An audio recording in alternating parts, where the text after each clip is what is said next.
If I were still head of a family of four, I would be entitled to an exemption. لە نیوەی دووەمی سەدەی بیستەمدا ئابووریناسی ئەمریکی میلتۆن فریدمان تیۆری چارەسەر بە شۆکی داهێنا.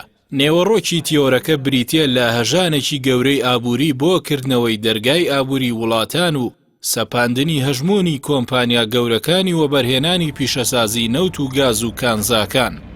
دوورخستنەوەی سەروەری ڕاستەقینەی وڵاتانی خاوەن سامانی سروشتی و ڕازیکردنیان بەوەی تەنیا باج وەربگرن بۆ قبولکردنی ئەو تیۆرە لەلایەن وڵاتان و ڕای گشتیەوە بنەماکانی ئابووری لیبراڵ بڵاو کرانەوە کە وڵاتان بێبەش دەکات لە مافەکانیان بۆ بەڕێوەبردننی سامانیان.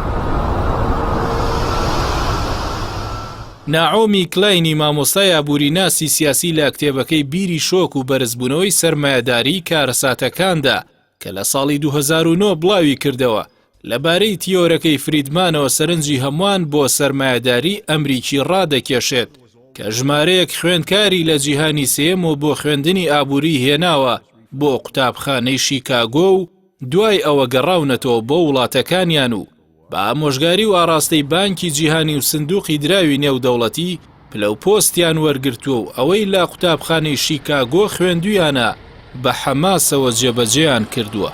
ناوبراو ئاماژە بە دەستەبژێری دوای کودەتای پێنۆشێ بەسەر سلڤادۆر ئالێندیدا دەکات کە وڵاتەکەیان کردە نمونەی وڵاتی شکست خواردووی ئابووری و سیاسی کە مامۆستای فەلسەفەی سیاسی کەنەدی ئالان دۆنۆ لە کتێبەکەیدا بە ناوی بێنرخەکان ئاماژەی بەوە داوە ئەو تیۆرە جەختی لەوە کردووەتەوە کە سامان و دەسەڵات لەسەر زەویدا لە دەستی دەستەبژێرێکی کەمدا کۆ بکرێتەوە.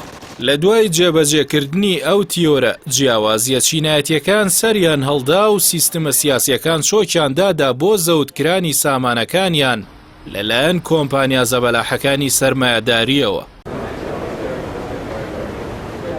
لە دوای 2003ەوە حاکمی مەدەنی پۆڵ بریمەر هەموو ئەوەی کە هەبوو بۆ ئیدارەی ئابووری و سامانە سروشتیەکانی عێراق ڕەتی کردەوە لەگەڵ خۆیدا ڕەچەتەی چارەسەر بە شۆکی ئەمریکای سەپاند. گەرچی زۆرێک لە پسپۆڕان و دڵسۆزانی وڵات هۆشداریاندایە ئاکامی وێرانکارانی ئەو سیاسەتە، بەڵام لەبەرەوەی جومگەکانی دەوڵەتدرانە دەست نەخوێندەوارە گەندەڵەکان ئابووری وڵات خاپوور کرا کە هەر بەپێی هەڵسەنگاندنی نێوان ساڵانی 2003 بۆ 2013 باڵوێزخانەی ئەمریکا زیاتر لە 600 ملیارد دۆلاری دارایی عێراق براوەتە دەرەوە. ئاماژەکانی بودجەی 2020 ئەو ڕاستیە دەردەخەن کە ئەو گرفتانەی ئێستا کۆکراوەی ئەو سەردەمە تاریک و تێکدەرانەی ڕابردووە. کورتهێنانی ڕاستەقینەی بودجەی عێراق گەیشتووەتە 48 تریلیۆن دینار، زۆر بەشی لەسەر داهاتی نەوت هەژمار کراوە. داهاتەکانی تر لە باشترین حاڵەتدا لە سەدا 10 تێناپەڕن، بەشی وەبەرهێنان لە سەدا 30 بودجەیە. لەبەرەوەی بەشی بەکاربردن زاڵ بۆ بەسەر بودجەدا ئەو ڕێژەیە ناتوانێت گەشەی ئابووری دەستەبەر بکات، بۆیە لە داهاتوودا چاوەڕوان دەکرێت نەخۆشی و نەخوێندەواری و هەژاری و گەندەڵی بە یاسایی کرا و بەرهەم بێنێت.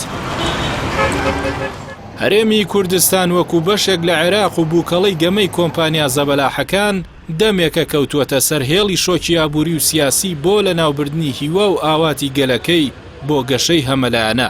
ئەوەی دەمێکە بەرپرسان دەستیان داوەتە بژێوی ژیانی فەرمانبەران بەشێکە لەو شۆکە بۆ ئەوەی لە داهاتوودا بە هەموو شتێک ڕازی ببن کە کەمێک باشتر بێت لەو حاڵەی ئێستا.